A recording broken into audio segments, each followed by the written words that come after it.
এদের প্রতি রাসূল সাল্লাল্লাহু আলাইহি সাল্লামের উপদেশ। সেই মহান স্রষ্টার প্রশংসা যিনি মানবকুলকে সৃষ্টি করে তার বংশ রক্ষার ব্যবস্থাও করেছেন।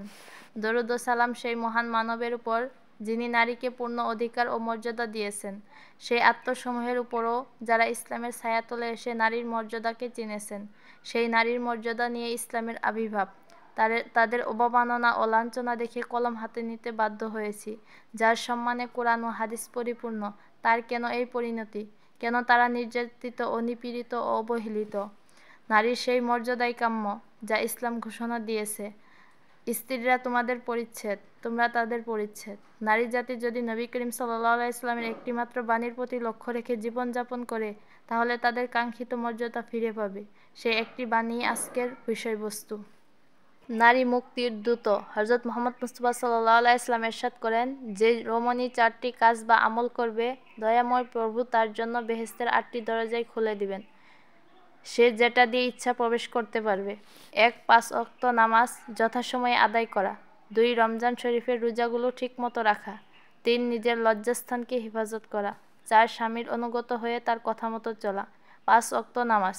প্রথম ও প্রধান কাজ হলো 5 ওয়াক্ত নামাজকে ফরজ, ওয়াজিব, সুন্নত, মুস্তাহাব সহ প্রথম ওয়াক্তেই আদায় করে নেওয়া। হাদিসে নারী জাতির নাম নিয়ে আহ্বান করার কারণ হচ্ছে তারা সাধারণত নামাজে অলসতা করে।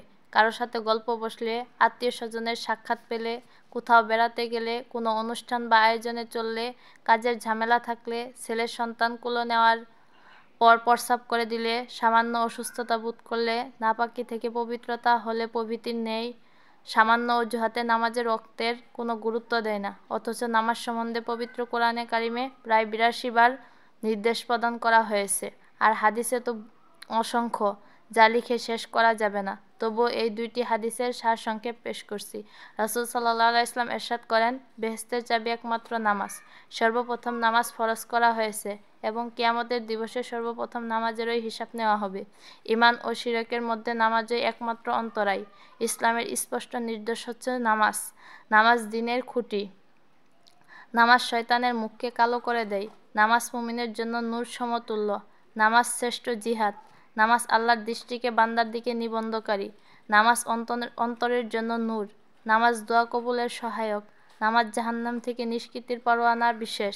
নামাজীকে শয়তান ভয় করে। নামাজ মুত্তাকি ব্যক্তির কুরবানি স্বরূপ। নামাজ আল্লাহর পছন্দনীয় বস্তু। নামাজ ঈমানের ঝান্ডা। নামাজ মুমিনের জন্য মিরাজ। নামাজ চোখের শীতলতা। নামাজ পুলসিরাত দ্রুত পার হওয়ার উপায়। নামাজ ডান হাতে আমলনামা আনয়নকারী। রমজান শরীফের রোজা। রমজান শরীফের রোজাগুলো যথাযথ উপায়ে আদায় করা একান্ত কর্তব্য। রোজা কবুল হওয়ার জন্য 6টি বিষয়ের প্রতি দৃষ্টি দেওয়া একান্ত জরুরি। 1. চোখের হেফাজত করা, অর্থাৎ অবৈধ স্থানে দৃষ্টিপাত করবে না। এমনকি নিজের স্বামীর প্রতিও রোজা অবস্থায় উত্তেজনাপূর্ণ দৃষ্টিতে তাকাবে না এবং হাসি ঠাট্টা ইত্যাদি নাজায়েজ বিষয়ের প্রতি দৃষ্টিপাত না করা। জবানের হেফাজত করা, অর্থাৎ রোজা থাকা অবস্থায় মিথ্যা, চুগলখড়ি, অনর্থক বাক্যলাপ, গীবত, পরনিন্দা, অশ্লীল কথা, ঝগড়া বিবাদ ইত্যাদি সবকিছু নাজায়েজের অন্তর্ভুক্ত, যা মহিলাদের স্বভাবসুলভ বিষয়। গীবত এবং মিথ্যা থেকে বিরত থাকা তো খুবই জরুরি। 3. কর্ণের হেফাজত করা, অর্থাৎ রোজা থাকা অবস্থায় গান বাজনা, মিথ্যা ও বেহুদা কথাবার্তা শোনা থেকে নিজের কানকে হেফাজত করা।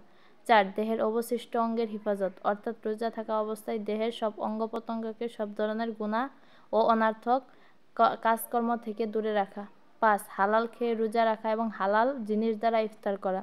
6. রোজা রাখার পর ভয় করতে থাকা যে না জানি রোজা কবুল হয়েছে কিনা।